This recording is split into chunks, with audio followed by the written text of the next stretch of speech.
रात के 1:30 बजे एक अनजान औरत सेंट्रल लाइब्रेरी में घुसती है और वहां से एक ऐसी किताब उठाती है जिसके अंदर हथियार छुपा के रखा गया था और शायद कोई संदेशा भी।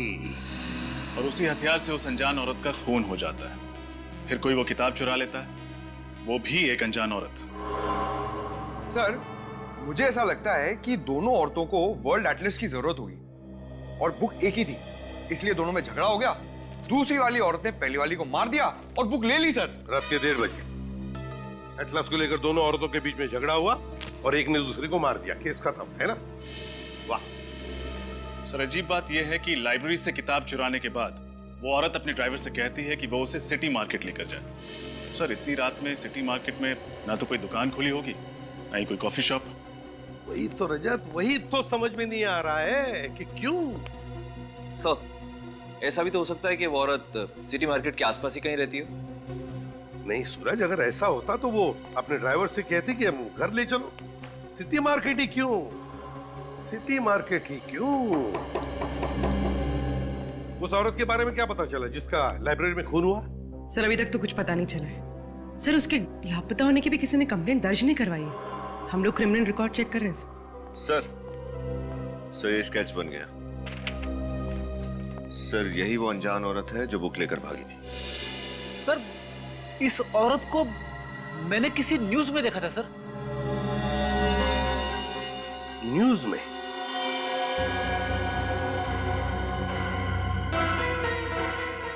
न्यूज में? अब याद आ गया, अब याद आ गया। उद्योगपति केशवनाथ जी के फार्म हाउस में जो आग लगी थी उसकी खबरें सारे अखबारों में छपी थी। उसी में मैंने इन दोनों का फोटो देखा है। सर, ये हादसा तो 2 हफ्ते पहले ही हुआ था। पूर्वी, सर, ये अखबार में जिस औरत का फोटो है उसकी शक्ल और ये स्केच वाली औरत की शक्ल कितनी मिलती जुलती है। सर, लेकिन ये तो शिमोना है। मैम, आपने पक्का इसी औरत को देखा था? जी सर, पक्का मैंने इसी को देखा था। सर, अगर शिमोना जिंदा है तो अमन ने पुलिस में झूठी रिपोर्ट क्यों लिखवाई? सर, और शिमोना ने लाइब्रेरी में उस लड़की की हत्या क्यों की? कोई ना कोई राज जरूर था केशवनाथ जी के फार्म हाउस में जो उस आग में जलकर खाक हो गया। सारे चक्कर के पीछे ये अमन ही है, अमन। हाँ सर, इसलिए मिस्टर अमन ने शिमोना जी के लिए वो म्यूजिक नोट्स में वो संदेशा छोड़ा होगा, क्योंकि दोनों खुले में तो आमने सामने आ नहीं सकते थे। अमन और शिमोना, क्या क्या कनेक्शन हो सकता है इन दोनों के बीच में? तो फिर ये शिमोना इतनी रात गए सिटी मार्केट किस लिए गई थी? सर, अमन के घर से हमें कुछ फटे हुए कागज मिले जिन पर कुछ म्यूजिकल नोट्स लिखे हुए। सर, इस वर्ल्ड एटलस का म्यूजिकल नोट से क्या कनेक्शन हो सकता है? उस वर्ल्ड एटलस में कुछ तो ऐसा होगा जिसकी वजह से शिमोना सीधे इस मार्केट में आ गई। सर, रात के समय लाइब्रेरी से सिटी मार्केट पहुंचने में लगभग 10-15 मिनट लगते हैं। उस कैनल बेचने वाली औरत ने हमसे कहा था कि उसने शिमोना को 1:45 बजे देखा होगा, तो वो इस मार्केट में 2 बजे तक पहुंच गई होगी।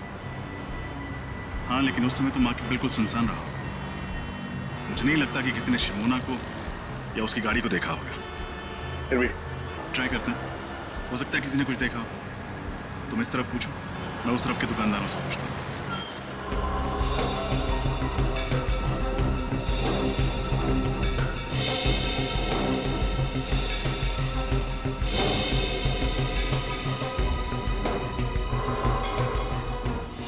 सर, आखिर आप क्या ढूंढ रहे हैं?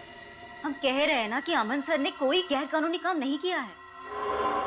गैर कानूनी काम नहीं किया तो फिर अचानक क्यों गायब हो गए? मुझे नहीं पता। कोई भी वकील बिना किसी को बताए अपने सारे कोर्ट केसेस छोड़ के वेकेशन पे तो जाएगा नहीं, और अगर जाएगा तो कम से कम अपनी पर्सनल सेक्रेटरी यानी आपको तो बता के जाएगा। लेकिन उन्होंने मुझे कुछ नहीं बताया। और अगर नहीं बताता है तो इसका मतलब है कि वो कोई गलत काम कर रहा है और वो नहीं चाहता है कि उसके बारे में किसी को पता चले। नहीं, अमन सर कभी कोई गलत काम नहीं कर सकते, और वाकई में हमें नहीं पता है कि वो गए कहाँ हैं। इतना जरूर पता है कि वो हमें कांटेक्ट जरूर करेंगे, वो भी सही समय पर। अब आप ही बताइए साहब, इतनी छोटी सी चीज चुराने के लिए मेरी दुकान का ताला तक तोड़ डाला। मेरी तो समझ में नहीं आ रहा कि वो चोर था या फिर कोई पागल था। और कुछ तो चोरी नहीं हुआ दुकान से? नहीं साहब, और कुछ तो चोरी नहीं हुआ। चलो ठीक है, आइए मेरे साथ। उर्वी, एक्सक्यूज मी, हम लोग सीआईडी से। सर क्या हुआ क्या यहाँ पे? सर वो कल रात को मेरे म्यूजिक स्टोर में ताला तोड़कर एक चोर घुस आया था। और सर वो केवल एक म्यूजिक बॉक्स के अलावा और कुछ भी चुरा कर नहीं ले गया। एक ही म्यूजिक बॉक्स? उसके अलावा उसने कुछ भी नहीं चुराया? जी मैडम, वो चोर देर रात को आया होगा जब पूरा मार्केट बंद हो जाता है, चारों ओर सुनसान हो जाता है। तभी तो किसी ने कोई आवाज भी नहीं सुनी। हो सकता है शिमोना ने ही वो म्यूजिक बॉक्स चुराया। अच्छा, ये म्यूजिक बॉक्स आपके पास था कब से? सर कल सुबह ही एक सेल्समैन देकर गया था। कल सुबह? जी मैम, उस सेल्समैन ने बतौर सैंपल वो म्यूजिक बॉक्स मेरे पास रखा था और कहा था कि एक म्यूजिक कंपनी ने एक नया आइटम लॉन्च किया है। वो म्यूजिक बॉक्स में कस्टमर को दिखाकर मैं और 20 के ऑर्डर भी ले लूंगा। और उसने कहा कि वो 2 दिन के बाद आएगा ऑर्डर लेने के लिए, तभी वो सैंपल वाला म्यूजिक बॉक्स लेकर जाएगा। सर उसने वो सैंपल पीस बेचने के लिए मना किया था। अब आप ही बताइए मैं उसको क्या जवाब दूंगा। ये सेल्समैन पहले भी आया था आपकी दुकान पर? जी नहीं सर, वो सेल्समैन हमारे लिए नया था, पहले कभी नहीं देखा। यही था? हाँ सर, यही था वो आदमी। Thank you. मुझे लगता है अमन यहाँ सेल्समैन बनकर आया और उसने इस दुकानदार को वो म्यूजिक बॉक्स बतौर सैंपल दिया ताकि ये दुकानदार उसे बेच ना पाए और शिमोना आकर उसे चुरा ले। सर जरूर उस किताब में कोई कोड या मैसेज होगा जिसमें लिखा होगा कि शिमोना को म्यूजिक बॉक्स इस मार्केट से चुराना है। लेकिन सेंट्रल लाइब्रेरी से सिटी मार्केट से म्यूजिक बॉक्स, ये कोड्स का चक्कर कुछ समझ में नहीं आया।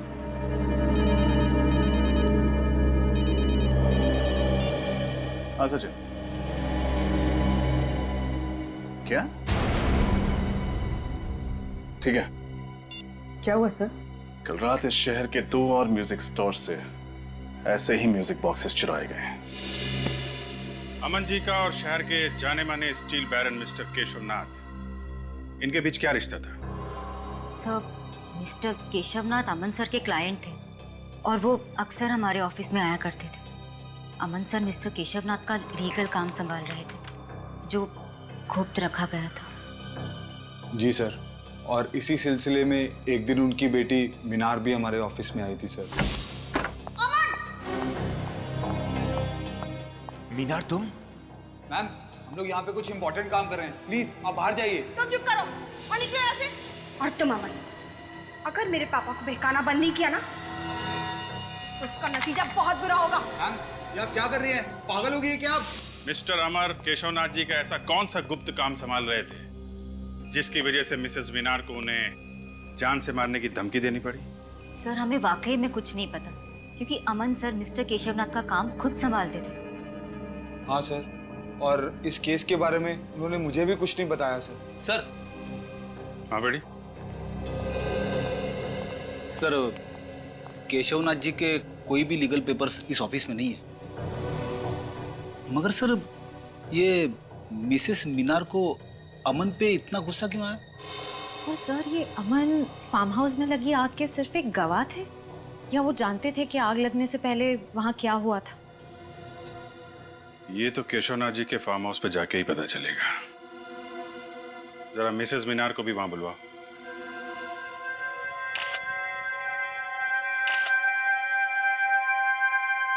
आप लोग इस पूछताछ से हमें कब बख्शेंगे? 2 हफ्ते पहले हुए इस हादसे को आप लोग भूल क्यों नहीं जाते? माना कि फार्म हाउस में आग लगी थी, but it was just an accident. Relax Minar, relax. CID वाले आपके पापा का फार्म हाउस का तलाशी लेना चाहते हो तो लेने दो, उन्हें उनका काम करने दो। थैंक यू मिस्टर भास्कर, कम से कम आप हमारे काम को समझते हैं। देखिए मिसेस मीनार, हम सिर्फ अपनी ड्यूटी कर रहे हैं। इस फार्म हाउस में जो आग लगी और जिसमें आपके पिताजी और उनके 2 एसोसिएट जल के मर गए, आपको ये मालूम होगा कि उसकी रिपोर्ट मिस्टर अमन ने लिखवाई थी। तो हुआ ये है कि मिस्टर अमन अभी लापता हो गए। और सिर्फ इतना ही नहीं, सेंट्रल लाइब्रेरी में हुए एक गुमनाम लड़की के कत्ल में भी उसका हाथ है। मुझे ये नहीं समझ में आ रहा कि एक लाइब्रेरी में हुए कत्ल का इस फार्म हाउस के जलने से क्या मतलब है। यहाँ आग कैसे लगी, कब लगी, पुलिस इसकी तहकीकात कर रही है। और तहकीकात में ही पता चला है कि अमन को आपने बंदूक दिखा के धमकी दी थी। क्यों? क्योंकि अमन एक नंबर का धोखेबाज है। उसने मेरे पापा की आंखों में धूल झोंककर करोड़ों रुपयों का घमंड किया है। और इससे आप ये कैसे कह सकते हैं कि मैंने अमन को कुछ किया है? ठीक है, फिलहाल अभी हम आपकी बात पे विश्वास कर लेते हैं, लेकिन सर ये बाहर पेड़ में धंसी हुई मिली। बंदूक की गोली? इसका मतलब इस फार्म हाउस में गोलियां भी चली। Oh my God. ये गोली चलने वाली बात अमन ने पुलिस रिपोर्ट में क्यों नहीं लिखवाई? ये वीणा का है, ये संतूर का है और ये सितार का है। ये तीनों एक ही राग पर है, लेकिन इनके वाद्य यंत्र अलग अलग हैं। मैं आपको इनके राग सुनाता हूं।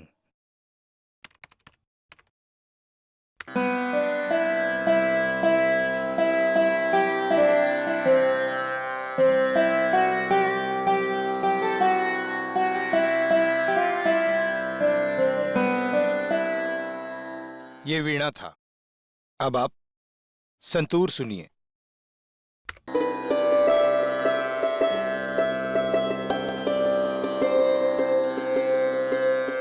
ये सितार का है।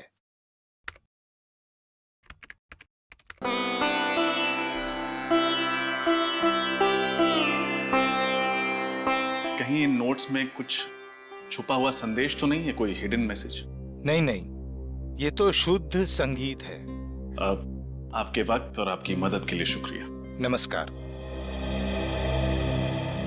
ये अमन तो एक वकील है ना, तो भला एक वकील शिमोना को शास्त्रीय संगीत के जरिए अपना मैसेज क्यों भेजेगा? सर, और शिमोना ने वही म्यूजिक बॉक्सेस चुराए हैं जिसपे ये एक ही राग 3 अलग अलग म्यूजिकल इंस्ट्रूमेंट्स पे बजाए गए हैं। सर, हो सकता है कि इन 3 अलग अलग इंस्ट्रूमेंट से बजाया गया राग किसी व्यक्ति या किसी जगह के बारे में इशारा कर रहा हो। अब बस ये पता करना है कि संगीत के ये सुर किस जगह या फिर किस इंसान से जुड़े हुए हैं। मिसेस मीनार, अब तो आपको यकीन हो गया होगा कि फार्म हाउस में आग लगना कोई हादसा नहीं था। यहाँ पे गोलियां चली थी, गोलियां। सर, हाँ बेटी। सर, पुलिस की फॉरेंसिक रिपोर्ट के मुताबिक उस वक्त यहाँ पे जो थे वो सब आग में जल के राख हो गए थे, और उनकी बाकी बची जो हड्डियां हैं वो अभी भी उन्हीं के लैब में है। तो एक काम करो, उन हड्डियों को अपने फॉरेंसिक लैब में भिजवा दो, डॉक्टर साळुंखे के पास। Yes sir. What nonsense! मुझे अपने पापा का अंतिम संस्कार करना है। देखिए मैडम, पहले हमें ये पता लगाना है कि एग्जैक्टली यहाँ पे हुआ क्या था। फिर आपके पिता की हड्डियों की शिनाख्त भी अभी बाकी है, तब तक आपको इंतजार करना ही पड़ेगा। सर ये देखिए क्या मिला, साइड से थोड़ा जला हुआ है।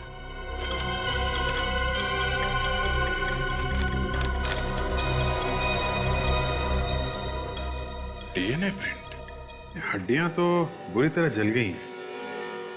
इनके चेहरे अच्छे से बन पाएंगे? हाँ अभिजीत, इस फेस कंस्ट्रक्शन सॉफ्टवेयर के जरिए आप मौका वारदात पर पाई गई खोपड़ी का फेस कंस्ट्रक्ट करने की कोशिश तो करें।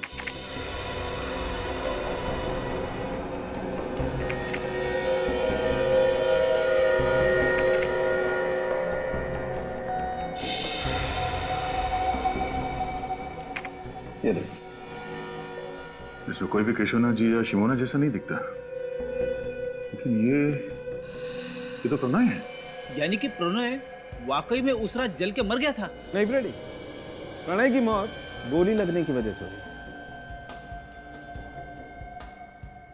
हुई। ये दोनों कौन है? मेरे जरा इन लोगों को बुला कर आइए।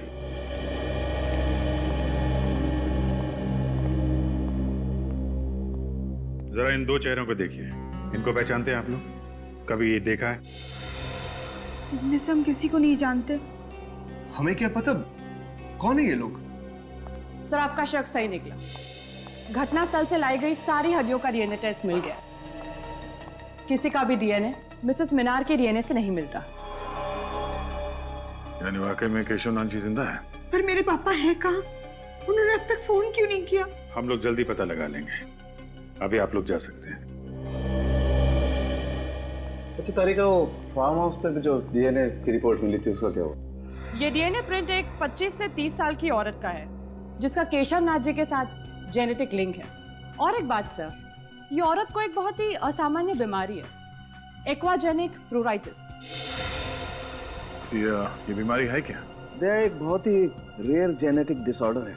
इसके रोगी को पानी से एलर्जी होती है। जरा सा भी पानी अगर शरीर में कहीं भी लग जाए तो बहुत जबरदस्त एलर्जी होती है, खुजली होती है। बारिश का पानी, पसीना, यहाँ तक कि हवा में अगर जरा सी नमी भी बढ़ जाए तो रिएक्शन होता है। और इस इंसान को इतनी खुजली होती है कि कई बार तो इसकी मौत हो जाती है खुजली की वजह से। तो बहुत भयानक बीमारी है। ऐसे पेशेंट जिंदा कैसे रहते हैं? एंटी एलर्जिक दवा खा करके, ताकि इससे लड़ने की क्षमता बढ़ा सके। ऐसे रोगी को हॉस्पिटल में अल्ट्रावायलेट बी पॉजिटिव फोटोथेरेपी दी जाती है। ये पेशेंट्स पानी पी सकते हैं? पी सकता है, लेकिन सिर्फ मिनरल वाटर। अगर जरा सा भी क्लोरीन का पानी पिया तो पूरे शरीर में बुरी तरह से रैशेज हो जाते हैं। सिर्फ मिनरल वाटर? पानी के? अच्छा, ओके, ठीक है, ओके। क्या हुआ? लाइब्रेरी में जिस अनजान लड़की की लाश मिली थी उसका नाम बिंदु है। वो एक गुनहगार थी और जेल में सजा भी काट चुकी थी।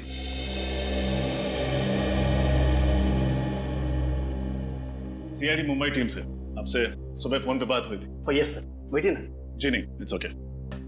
आपको बिंदु के बारे में जानकारी चाहिए ना? जी हाँ, क्या बता सकते हैं आप बिंदु के बारे में? ये तो आपको किमी ही बता सकती है। किमी?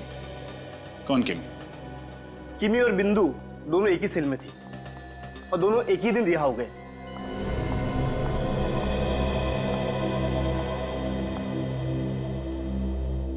किमी देखो, हम तुम्हें डराने या धमकाने नहीं आए। हम बस ये जानने आए हैं कि तुम बिंदु के बारे में क्या जानती हो। वो बिंदु क्या? बिंदु ने मेरे को पैसे का लालच दिया था और बोला था किसी काम में उसका साथ देने को। कैसा काम? वो तो सर उसने नहीं बताया। किसने सौंपा था काम? सब ये भी नहीं बताया उसने। बोला था टॉप सीक्रेट है। और साहब मैंने पूछा भी नहीं, अपने को तो सिर्फ पैसों से मतलब था साहब, इसलिए नहीं पूछा। कहाँ गई थी तुम उसके साथ? Central library, Mumbai. Central library? इसका मतलब बिंदु पहले भी गई थी लाइब्रेरी? हाँ सर। क्यों गए थे तुम दोनों वहाँ? सर बिंदु और मैं सॉफ्टवेयर इंजीनियर बनकर गए थे उस लाइब्रेरी में। बिंदु को कुछ कंप्यूटर से जानकारी चाहिए थी और मैं बाहर निगरानी कर रही थी कि अगर कोई आसपास दिखाई दे तो तुरंत इत्तला कर दूं बिंदु को। पर वो जानकारी जो उसे चाहिए थी उसे मिली? नहीं सर। सर, लाइब्रेरी के कंप्यूटर से ऐसी क्या जानकारी हासिल करना चाहती थी बिंदु? पता नहीं, लेकिन ये पक्का है कि फार्म हाउस पे किए गए खून का राज जरूर उस लाइब्रेरी में छुपा है। मुझे प्रणय को वहां जाने ही नहीं देना चाहिए था। केशवनाथ जी की प्रॉब्लम में उसको पढ़ने की क्या जरूरत थी? किस प्रॉब्लम की बात कर रही हैं? प्रणय और शिमोना केशवनाथ जी के बिजनेस एसोसिएट थे। केशवनाथ जी को अपनी बेटी मीनार पर बिल्कुल भरोसा नहीं था, इसलिए वो चाहते थे कि अपनी जायदाद को किसी ट्रस्ट में रख दें। प्रणय और शिमोना उन्हें मनाने की बहुत कोशिश कर रहे थे कि अपनी बेटी के साथ ऐसा ना करें। और मीनार को केशवनाथ जी के इस फैसले के बारे में मालूम था क्या? जी, ये तो मैं नहीं जानती, लेकिन फार्म हाउस में आग लगने के एक हफ्ते पहले प्रणय ने मुझसे कहा था कि केशवनाथ जी ने अपनी जायदाद को ट्रस्ट में देने का फैसला बदल दिया है। और उसकी वजह? क्योंकि उन्हें कोई और वारिस मिल गया था। नया वारिस? हाँ, केशवनाथ जी को वसीयत बनाने से पहले उसके बारे में कुछ कंफर्म करना था। ये डीएनए प्रिंट एक 25 से 30 साल की औरत का है जिसका केशव नाथ जी के साथ जेनेटिक लिंक है। इसका मतलब वो डीएनए प्रिंट उस दूसरी लड़की का था जिसे केशवनाथ जी अपनी जायदाद का वारिस बनाना चाहते थे। क्या प्रणव जी ने उस नए वारिस का नाम बताया था आपको? यही पता करने के लिए तो वो फार्म हाउस गए थे उस दिन, लेकिन फिर वापस ही नहीं आए। मतलब ये सारा केस केशवनाथ जी की जायदाद से जुड़ा हुआ है, जो अपनी बेटी को नहीं बल्कि किसी और रिश्तेदार को देना चाहता है। और वो डीएनए प्रिंट जो केशवनाथ जी के जले हुए फार्म हाउस से मिले वो उसी रिश्तेदार के होंगे। किसी के डीएनए प्रिंट मिलने से ये कैसे साबित होगा कि वो केशवनाथ जी के रिश्तेदार के हैं? सूरज, इंसान दो ही वजह से डीएनए टेस्ट करवाता है, या तो उसे रिश्ता साबित करना होता है या फिर बीमारी के बारे में, जेनेटिक बीमारी के बारे में पता करना होता है। लगता तो यही है कि केशवनाथ जी ने डीएनए टेस्ट के जरिए रिश्तेदारों की पहचान करने की कोशिश की है। हमें ये कैसे पता चलेगा कि वो डीएनए प्रिंट किस रिश्तेदार का है? किमी बता रही थी कि बिंदु और वो जब जेल से छूटी तो दोनों सेंट्रल लाइब्रेरी में गई थी उस कंप्यूटर से कुछ इंफॉर्मेशन निकालने के लिए। सर, इसका मतलब वो 25-30 साल की लड़की जिसे डीएनए रिपोर्ट के मुताबिक पानी की एलर्जी है, वो इसी लाइब्रेरी में काम करती है? एग्जैक्टली। मतलब सर, हमें ना सिर्फ केशवनाथ जी, अमन और शिमोना को खोजना है, बल्कि लाइब्रेरी में काम करने वाले उस गुमनाम वारिस का भी पता लगाना है। ये केशवनाथ जी, अमन और शिमोना को ढूंढेंगे कैसे? रेडी, भले उन तीनों के मोबाइल फोन बंद हो, भले उनके बैंक अकाउंट में कोई लेन देन ना हो, लेकिन हर चीज के लिए पैसा तो लगता ही है। कोई ना कोई तो उन्हें पैसे भेजता ही होगा। बस उन्हें ढूंढ लेंगे। लेकिन कौन सर? केशवनाथ जी और शिमोना के जान पहचान वालों के मुताबिक वो दोनों मर चुके हैं। दया, ये अमन तो जिंदा है, और फिर अभिजीत ने तो कहा ही था ना कि अमन की सेक्रेटरी विनीता काफी वफादार है। सर, उन 3 म्यूजिक बॉक्सेस का क्या राज है? वो अमन ने शिमोना के लिए 3 अलग-अलग दुकानों में क्यों रखे थे?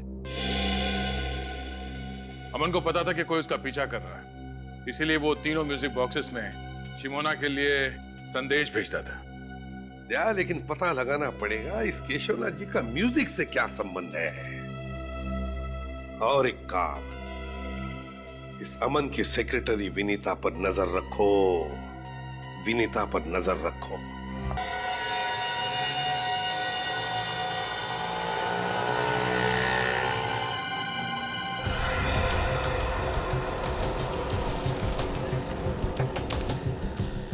दोस्त इस समय तक बाहर आ जाती है, आज कहाँ रहेगी?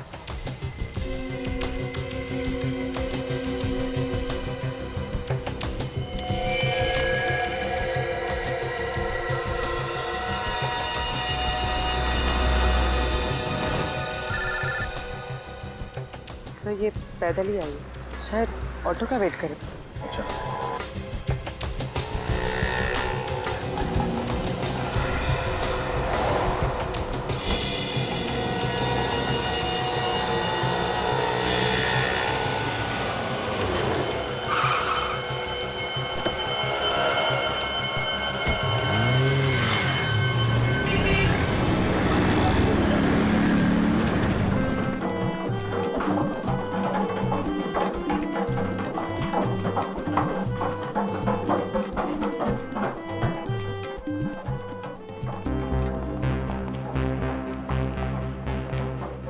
जरा देखो अलंकार जी कहाँ हैं?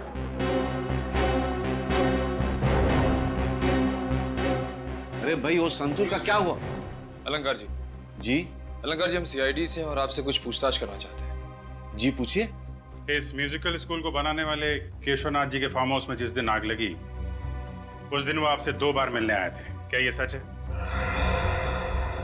जी हाँ, ये बात सच है। शिमोना यहाँ 3 म्यूजिकल बॉक्सेस लेकर आई थी। कहाँ है वो बॉक्सेस? अब उस लड़की का नाम शिमोना है या नहीं मुझे पता नहीं, मैंने तो कभी पहले उसे देखा तक भी नहीं। वो यहाँ बॉक्स लेकर आई थी या नहीं? एक लड़की आई तो थी।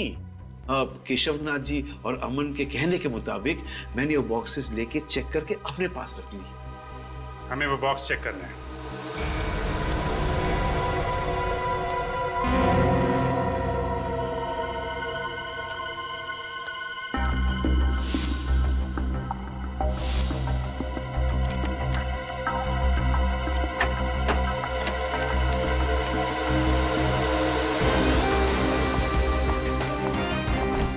सर,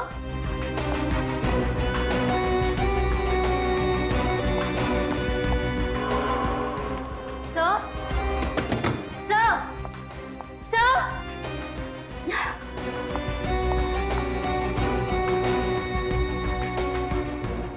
कहाँ चले गए सब के सब? गए होंगे किसी काम से।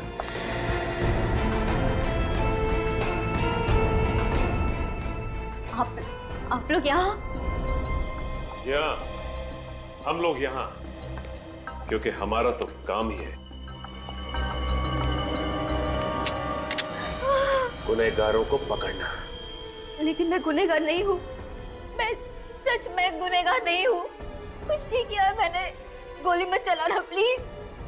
बंदूक पीछे रखो। बहुत डर लगता है मुझे बंदूक। और झूठ बोलने से डर नहीं लगता? मुझे माफ कर दो सर। मैंने झूठ कहा था कि मैं अमन सर के बारे में कुछ नहीं जानती। मैं तो सिर्फ उनके ऑर्डर्स को फॉलो कर रही थी।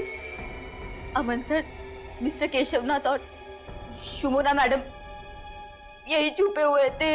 इसका मतलब ये तीनों इस षड्यंत्र में मिले हुए थे। तुम्हारे पास अमन और शिमोना का नंबर होगा? हाँ सर। फोन लगाओ, पूछो कहाँ है।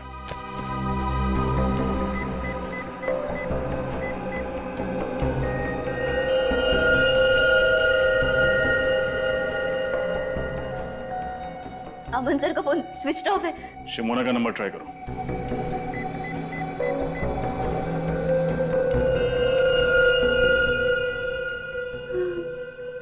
उनका फोन भी बंद है।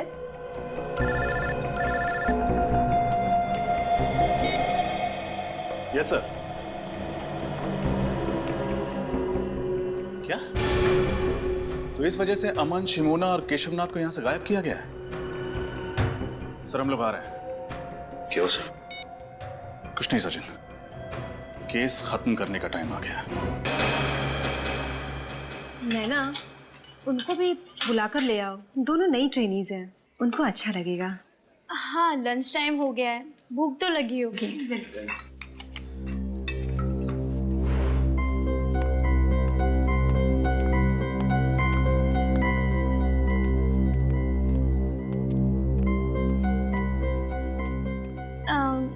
Excuse me. हाय, मेरा नाम नैना है। चलो साथ में लंच करते हैं। दीप्ति,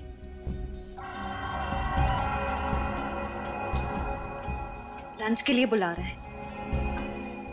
ठीक है पूजा। ठीक है, हम आते हैं। ओके।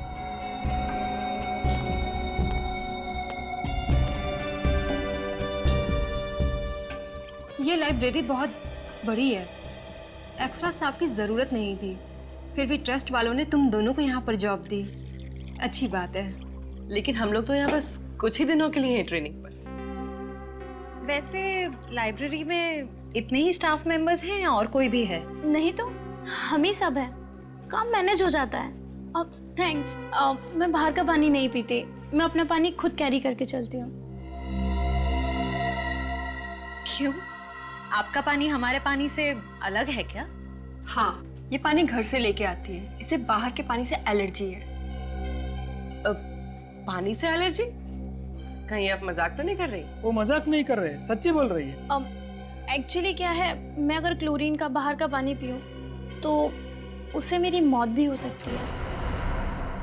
इसके रोगी को पानी से एलर्जी होती है और इस इंसान को इतनी खुजली होती है कि कई बार तो इसकी मौत हो जाती है खुजली की वजह से। ये पेशेंट्स पानी पी सकते हैं? पी सकता है, लेकिन सिर्फ मिनरल वाटर। अगर जरा सा भी क्लोरीन का पानी पिया तो पूरे शरीर में बुरी तरह से रैशेज हो जाते हैं। क्या? I am so sorry. No no, it's okay.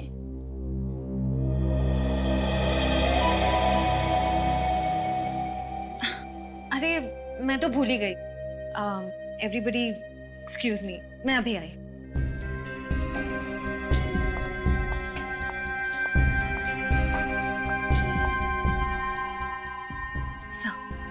Sir, नैना वही लड़की है जिसे केशवनाथ जी अपना वारिस बनाना चाहते थे। क्या वसीयत उसके हाथ लग गई? नो, फिर तो वो नैना पर हमला करने की जरूर कोशिश करेगा। डोंट वरी सर, हम नैना पर नजर रखेंगे। Yes sir. नैना बैठो। तुमने अभी तक वो लिस्ट नहीं बनाई। रजिस्टर में नए बुक्स के स्टॉक की एंट्री करनी थी, वो कब करोगी? सर वो मुझे कुछ नहीं सुनना है। आप सब घर जा सकते हो, लेकिन नैना तुम अपना काम खत्म करके ही घर जाओगे। Okay sir.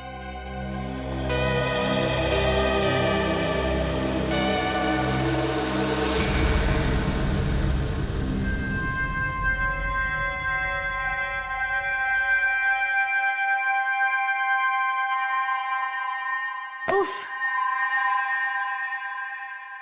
11:30 बज गए। ये भी कोई तरीका है काम करवाने का? ये मैनेजर नहीं हिटलर है, हिटलर। कल ना मैं इसकी लाइब्रेरी की ट्रस्टी से जरूर शिकायत करने वाली हूँ। और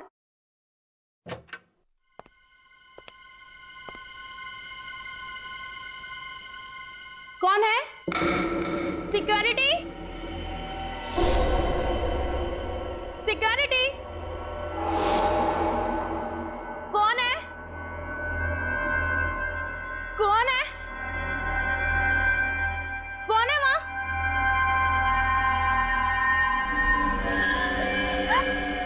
कौन हो तुम?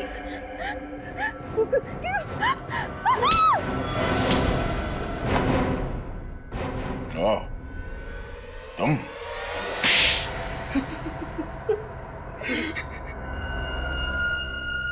मैंने रात दिन इसलिए मेहनत नहीं की थी कि मेरे ससुर जी अपनी सारी जायदाद अपने किसी दूर के रिश्तेदार को खैरात में दे दे। मुझे शर्म आती है तुम्हें अपना दामाद कहते हुए। और आप अपनी सगी बेटी को छोड़कर किसी दूर के रिश्तेदार को अपनी सारी जायदाद कर देते हो, वो क्या अच्छा था? शुरू से बता हुआ क्या? हाँ, मैंने वो दो गुंडे केशवनाथ जी को फार्म हाउस पर मारने के लिए भेजे थे, मगर वो दोनों उस आग में जलकर राख हो गए। फिर मुझे पता चला अमन मुझसे कुछ छुपा रहा है, इसलिए मैंने उस पर नजर रखना शुरू कर दिया। फिर मुझे पता चला कि केशवनाथ जी और शिमोना उस आग में नहीं जले थे, दोनों बच गए थे। और सब उस व्हील को मुझसे छुपा रहे थे। और अमन को पता चल गया था तुम्हारे इरादों के बारे में, इसलिए उसने खुफिया तरीके से शिमोना को वो वसीयत कहाँ है ये बता दिया। हाँ। और इसी चक्कर में वो बिंदु मारी गई, जिसे तुमने यहाँ सिर्फ इसलिए भेजा था कि वो ये पता लगाए कि वो रिश्तेदार है कौन जो यहाँ काम करती है ना? हाँ। केशवनाथ जी के फार्म हाउस में आग किसने लगाई? वो आग मैंने लगाई थी सर, ताकि लोगों को लगे कि केशवनाथ जी और शिमोना और प्रणय उस आग में तीनों जलकर मर गए। अब तुम सारी जिंदगी जेल के सलाखों के पीछे अपने गुनाहों की गिनती करते रहना। अब मिस्टर अमन, आपने केशवनाथ जी की मदद की, अच्छा काम किया, मगर मदद करने का तरीका गैर कानूनी था। आपने खून किया है बिंदु का, और शिमोना जी आपने इसमें इनका साथ दिया। आप दोनों को भी गिरफ्तार किया जाता है।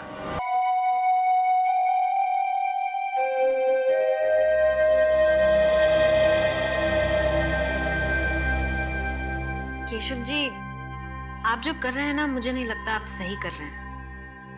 मुझे ऐसा लगता है आपको एक बार फिर से सोच लेना चाहिए। शिमोना सही कह रही है सर, भावनाओं में बहकर आप ये निर्णय ले रहे हैं।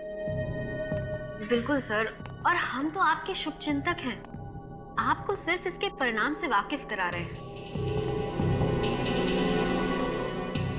आप जो कर रहे हैं ना, उससे आपकी जान को खतरा हो सकता है। बस प्रणय, मैंने अपना डिसीजन ले लिया है, और मेरा डिसीजन किसी भी हालत में बदलने वाला नहीं है।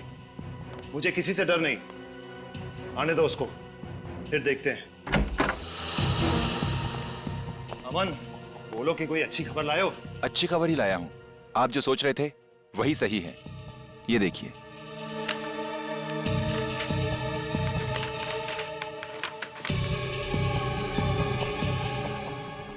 शिमोना वो कागजात देना। जी।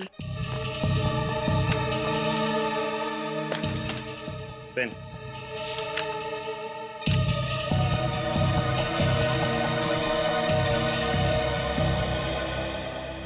केशवनाथ जी, आपका काम हो गया, अब आप बेफिक्र हो जाइए। मुझे नहीं लगता ये इतना आसान है। ये बात पता लगते ही तूफान आने वाला है। तो फिर आने दो तूफान, हम तैयार हैं।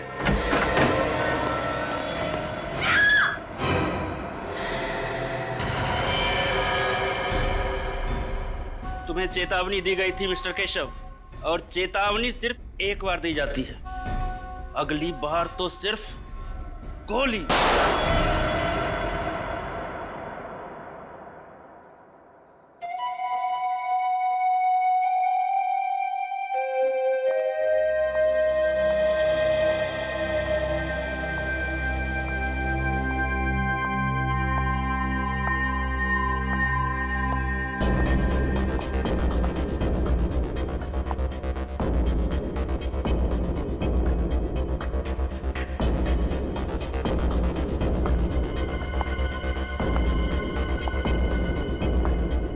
Law, science,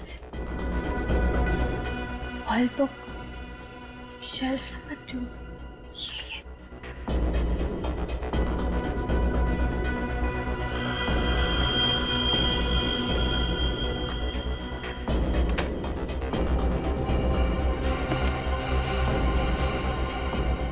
The World Atlas and Encyclopedia, यही बुक है।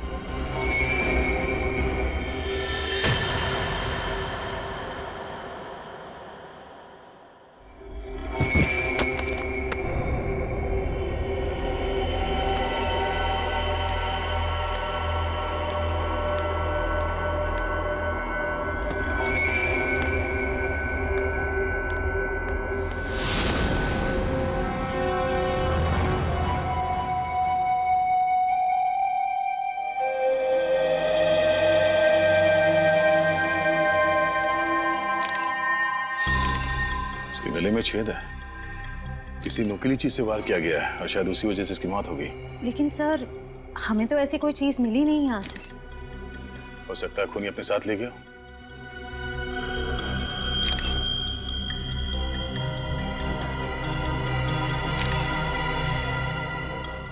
सर, कोई मोबाइल, कोई आईडी कार्ड नहीं है। सर, एक मिनट।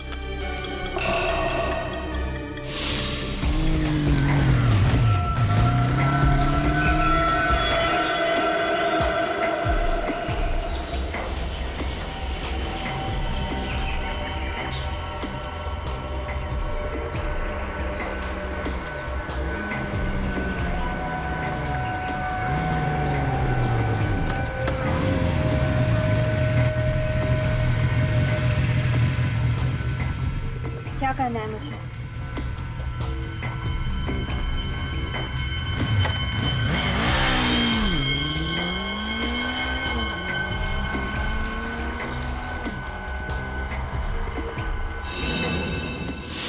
ये चिट्ठी इसकी जेब से मिली है। सेंट्रल लाइब्रेरी, तीसरा माला, शेल्फ नंबर 2। ये लड़की रात के 1:30 बजे वर्ल्ड एटलस बुक लेने के लिए आई थी यहाँ पे। क्यों? हाँ सर, और सर वो किताब यहाँ से गायब भी है। ओह, बड़ी अजीब बात है। रात के 1:30 बजे ये लड़की यहाँ वर्ल्ड एटलस बुक लेने आती है और उसी की मौत हो जाती है, और वो बुक भी यहाँ से गायब है। इसका मतलब है कोई और भी था जो बुक लेने के लिए आया था। उस किताब में ऐसा क्या हो सकता है? सर, वो तो एक सिंपल मैप्स की बुक है। बुक भले ही सिंपल हो, लेकिन कोई ना कोई बात तो जरूर है सर। लगता है उस बुक के साथ छेड़छाड़ की गई होगी। सचिन, बाहर जाके पता करो किसी ने इन लोगों को अंदर बाहर आते जाते देखा है क्या?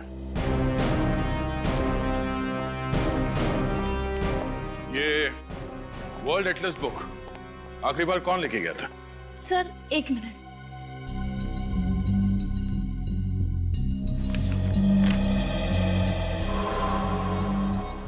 सो, मिस्टर अमन। अमन, बोलो कि कोई अच्छी खबर लायो। ये अमन यहाँ का मेंबर होगा ना? जी सर। जरा उसका एड्रेस देना।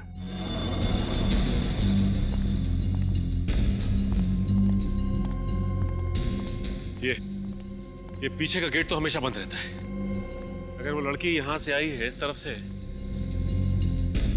वो जो औरत कैंडल बेच रही है उसे पता होगा। लो पूछते हैं।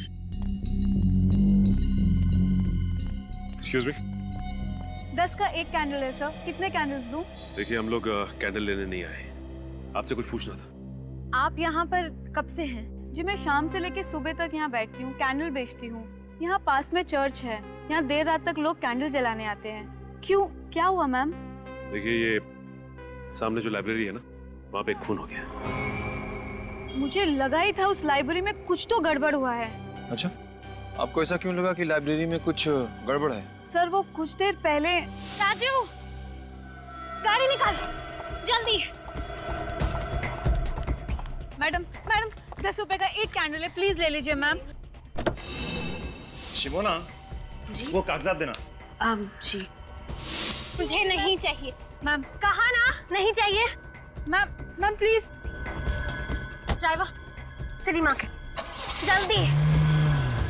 क्या 2 बजे रात को वो सिटी मार्केट जाना चाहती थी?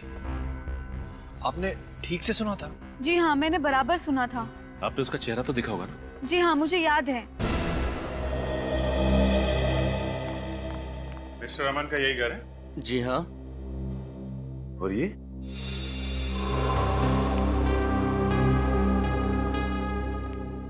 क्या आप यही अमन जी हैं? हाँ सब, इन्हें मैंने हाल में कहीं देखा है। हाँ सर, चेहरा जाना पहचाना लग रहा है, लेकिन याद नहीं आ रहा है कहाँ देखा है सर। जरूर देखा होगा, अमन सर बहुत बड़े वकील हैं, आपने टीवी पर किसी इंटरव्यू में देखा होगा उन्हें। अच्छा, तो आपके साहब बड़े वकील हैं? हाँ। कहाँ गए? ऑफिस? नहीं, आज सुबह वो अपना सामान लेकर के शहर से बाहर चले गए। इस अमन जी ने आखिरी बार लाइब्रेरी से वर्ल्ड एटलस की किताब ली और लाइब्रेरी में वापस कर दी। उसके बाद से गायब है। अमन जी का कमरा कहाँ है?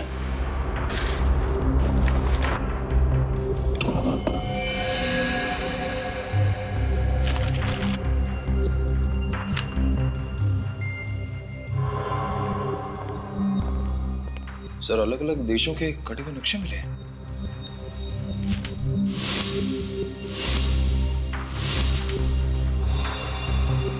सर ये सारे कटे हुए नक्शे तो सर वो तो एक सिंपल मैप्स की बुक है। वर्ल्ड एटलस बुक है। अमन जी ने इसे कैंची से इस तरह से काटा क्यों होगा? उस वर्ल्ड एटलस बुक को हथियार बनाने के लिए। उस बुक में से सारे पन्ने काटे, उसके अंदर कोई नुकीली चीज रखी जो किताब खुलते ही पिस्टन के जरिए तेजी से बाहर निकली और उस लड़की का खून हो गया। सर अमन का फोन बंद आ रहा है। वो तो होना ही था। सर ये देखिए सर, फटे हुए music notes. Music notes? Sir उसने म्यूजिक नोट फाड़ के फेंका क्यों होगा? लेकिन अमन सर को तो संगीत का शौक ही नहीं है। तो ये देखिए, ये वायर और ये स्प्रिंग।